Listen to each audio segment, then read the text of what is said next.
السلام علیکم ورحمۃ اللہ وبرکاتہ۔ نحمدہ و نصلی علی رسولہ الکریم، اما بعد، فاعوذ باللہ من الشیطان الرجیم، بسم اللہ الرحمن الرحیم۔ کہ آج ہم لوگوں نے جمعہ مبارک اور ہیپی فرائیڈے کہنے کا رواج بنا لیا ہے اور اسے social media, Instagram, WhatsApp, Facebook پہ اپلوڈ کر کے لوگوں کو ہم اس کی مبارکباد دیتے ہیں۔ ہم لوگوں کو اس کی مبارکباد دینا ضروری سمجھنے لگے ہیں کہ ہم جمعہ مبارک کہیں گے تو ہمیں اس سے ثواب ملے گا یا لوگوں کو اس سے مبارکباد دی جاتی ہے۔ تو اب سے 20 یا 25 سال بعد لوگ اس کو جو ہے ضروری سمجھنے لگیں گے۔ لوگ سوچیں گے کہ جو ہمارے بڑے لوگ کرتے آئے ہیں، یعنی جو ہمارے باپ دادا، ہمارے بزرگ لوگ یہ چیز کرتے آئے ہیں، ہیپی فرائیڈے، جمعہ مبارک، یہ سب کرتے آئے ہیں، تو یہ چیز شاید ثواب کی چیز ہے، یہ سنت یا فرض ہے، تو وہ لوگ سنت اور فرض کے حساب سے یہ کام کرنا شروع کر دیں گے، تو وہ چیز ہماری بدعت بن جائے گی۔ جو کام دین میں نئی بات پھیلانا ہوتا ہے وہ ہماری بدعت کہلاتی ہے، اور بدعت کرنا وہ گمراہی ہے، اور گمراہی جو ہے، بدعت جو ہے، وہ جہنم میں لے جانے کا سبب ہے۔ جیسے پہلے کے لوگ جو تھے بتوں کی عبادت کیسے کرتے؟ بتوں کی عبادت ایسے شروع ہوئی کہ جب پہلے کے لوگ، ان کا کوئی عزیز، ان کا کوئی بزرگ، کوئی ان کا چاہنے والا انتقال فرما جاتا تھا، تو وہ اس کی یاد میں، اس کی محبت میں اس کا اسٹیچو بناتے تھے۔ جیسے آج کل ممی بنا کر اس کو میوزیم میں رکھا جاتا ہے، اسی طرح ممی جیسے ان کی ایک اسٹیچو بنا کر رکھتے تھے اور اس کو صبح شام دیکھا کرتے تھے کہ اپنی محبت میں، ان کی یاد میں۔ تو جب ان کے آنے والے جو لوگ تھے، ان کے آنے والی نسل تھی، تو ان کے آنے والی قوم نے سوچا کہ جو ہمارے باپ دادا کرتے آ رہے ہیں یہ شاید ہمارا کوئی دین ہے۔ انہوں نے اس کو اپنی طرح سے سمجھ کر اس کو اپنا دین بنا لیا اور اس کی عبادت کرنی شروع کر دی، ان بتوں کی، جو انہوں نے، ان کے باپ داداؤں نے، ان کے بزرگوں نے جو اسٹیچو بنائے تھے، جو ان کے بت بنائے تھے اپنی محبت کے لیے، تو وہ ان کے آنے والی نسل نے، ان کے آنے والی قوم نے اس کو عبادت سمجھ لیا اور ان کی دن رات عبادت کرنے لگے، ان کی پوجا کرنے لگے۔ تو اسی طرح سے ہماری عبادت وہ ان لوگوں کی عبادت بن گئی اور لوگ اسی طرح سے وہ بت کاری کرنا شروع ہو گیا۔ تو یہی چیز بدعت ہے، تو بدعت کرنی ان لوگوں نے شروع کر دی۔ تو اسی طرح سے جو آج کے لوگ، ہم لوگ جو یہ جمعہ مبارک کرتے ہیں، ابھی تو ہم لوگ ایسے ہی دوسرے لوگوں کو ایسے ہی جمعہ کی مبارکباد دیتے رہتے ہیں۔ جو آنے والے 20-25 سال کے بعد جب جو ہماری نسلیں ہوں گی، جو ہمارے آنے والی قوم ہوگی، وہ یہی سوچے گی کہ جو ہمارے باپ دادا کرتے آئے ہیں تو وہی چیز ہماری شاید دین ہے، شاید یہ سنت کے مطابق ہے، شاید یہ حدیث میں ہے، تو وہ یہ کرے گی، تو اس سے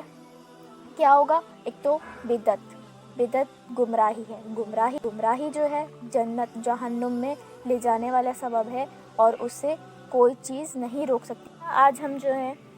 اسٹیٹس لگاتے ہیں اور لوگوں کو جمعہ کی مبارکباد دیتے ہیں، جمعہ کو وش کرتے ہیں کہ جمعہ مبارک ہو، کہ ہیپی فرائیڈے کر کے ہم قوم ایک دوسرے کو، اس کو ہم نے آپس میں ایک دوسرے کے اوپر سنت اور فرض قرار رکھ لیا ہے کہ اور سوچتے ہیں کہ اگر ہم ایسا کریں گے تو ہماری جو ہے، ہمیں جو ہے ثواب ملے گا، ہم ایک دوسرے کو وش کریں گے، ہم ایک دوسرے کو مبارکباد دیں گے جمعے کی، تو ہمیں جو ہے ثواب ملے گا۔ تو جو ہمارے آنے والی نسل ہے وہ اس کو سمجھیں گے کہ یہ چیز جو ہے سنت اور فرض ہے،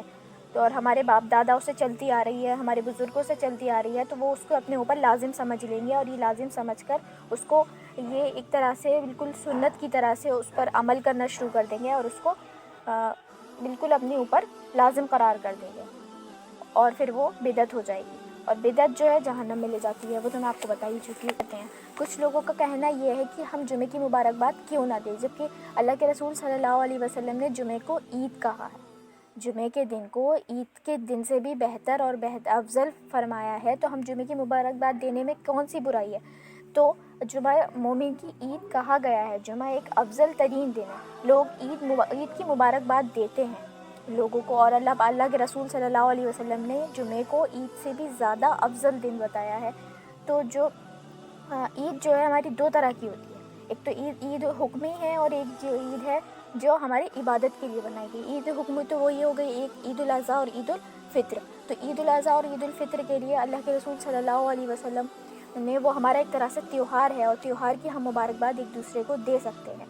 تیوہار کی مبارکباد ہم ایک دوسرے کو دے سکتے ہیں۔ اور اللہ کے رسول صلی اللہ علیہ وسلم نے جمعے کے،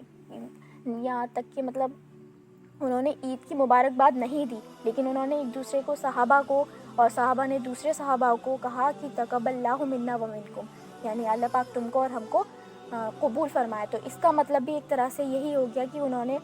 ایک دوسرے کو مبارکباد دی عید کی. لیکن جمعے کو جو حکمی جمعہ ہے، جمعہ ہم عید اس لیے کہا گیا ہے جمعے کو کہ وہ جمعہ جو ہے ہمارے تیوہار کے اعتبار سے عید نہیں ہے، وہ ہمارے عمل اور ہمارے عبادت کے اعتبار سے عید ہے. تو جمعے کو ہم نے اللہ کے رسول صلی اللہ علیہ وسلم نے کبھی نہیں کہا، کسی حدیث میں کسی سنت میں نہیں ہے کہ اللہ کے رسول صلی اللہ علیہ وسلم نے نہ ان کے صحابہ نے کسی نے جمعے کی مبارکباد دی ہو. تو لوگ اس بات پہ بحث کرتے ہیں کہ جو عید ہے وہ عید اور جمعہ دونوں ایک ہی طرح سے ہیں، تو ہم جمعے کو عید کی طرح سے ہم اس کی مبارکباد کیوں نہیں دے سکتے.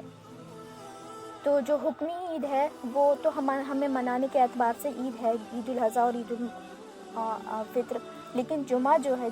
ہے عبادت کے اعتبار سے عید کہا گیا ہے کہ جمعے کی اور عبادت کے اعتبار سے ہم اس کی مبارکباد نہیں دی جا سکتی. اللہ کے رسول صلی اللہ علیہ وسلم نے نہ جمعے کے مطابق بہت ساری فضیلتیں بیان کی ہیں. اللہ کے رسول صلی اللہ علیہ وسلم نے اس کے بارے میں بتایا کہ جمعے کے حکم ادا کرنے کی بتایا ہے کہ ہمیں چاہیے کہ ہم جمعے کے حکم ادا کریں. ہم جمعے میں پاک صاف ہو کر، نہا کر اور اچھے کپڑے پہن کر، خوشبو لگا کر مسجد میں جائیں اور اللہ کے رسول پر بہت سارے درود پڑھیں.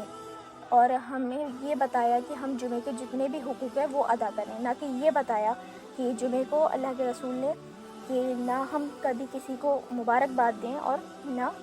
مطلب جو آج کل لوگ ہمیں مبارکباد دیتے ہیں سوشل میڈیا پر، انسٹاگرام پر، فیس بک پر کہ جمعہ مبارک کر کے، تو نہ ہمیں چاہیے کہ ہم لوگوں کو اس کو موٹیویٹ کریں، ہم لوگوں کو اس کو اچھے سے وضاحت کے طور پر ہم اس کو سمجھائیں، لوگوں کو بتائیں کہ یہ چیز جو ہے آپ کر رہے ہیں وہ غلط ہے. نہ اللہ کے رسول نے ایسا کیا ہے، نہ صحابہ نے ایسا کیا ہے. ہمیں کہیں پر بھی کسی بھی حدیث میں، کسی بھی سنت میں یہ نہیں ملتا ہے کہ اللہ کے رسول نے کبھی جمعے کی مبارکباد دی ہو. اگر جمعے کی مبارکباد ہم ابھی ایسے ہی اپنے خوشی کے لیے یا دوسروں کو بتانے کے لیے دیتے رہیں گے تو آنے والے وہ وقت میں، آنے والے وہ ٹائم میں جو ہے وہ بدعت بن جائے گی. اور بدعت گمراہی ہے. اور بدعت کرنے والا کبھی جنت میں نہیں جا سکتا، بدعت کرنے والا جہنم میں جائے گا. تو اللہ پاک ہم سب کو بدعت اور لوگوں کو ایک دوسرے کو سمجھانے کی توفیق عطا فرمائے. پلیز آپ لوگ ایک دوسرے کو یہ ایکسپلین کریں، اس کو سمجھائیں اور خود بھی سمجھیں کہ بدعت چھوٹی چھوٹی چیزوں سے شروع ہوتی ہے اور بڑی چیزوں میں آ کر کے فتنہ بن جاتی ہے. یعنی چھوٹی چھوٹی چیزوں سے بدعت شروع ہوتی ہے اور وہ بڑی ہو کر کے فتنہ بن جاتی ہے. اور فتنہ آپ کو پتہ ہے کتنا کہ گمراہی میں لے جانے والا سبب ہے. کہ اللہ پاک ہم سب کو اس چیز سے بچنے کی توفیق عطا فرمائے اور لوگوں کو سمجھنے کی توفیق عطا فرمائے. آمین رب العالمین. ربنا تقبل منا انک انت السمیع العلیم وتب علینا انک انت التواب الرحیم برحمتک یا ارحم الراحمین. السلام علیکم ورحمۃ اللہ وبرکاتہ.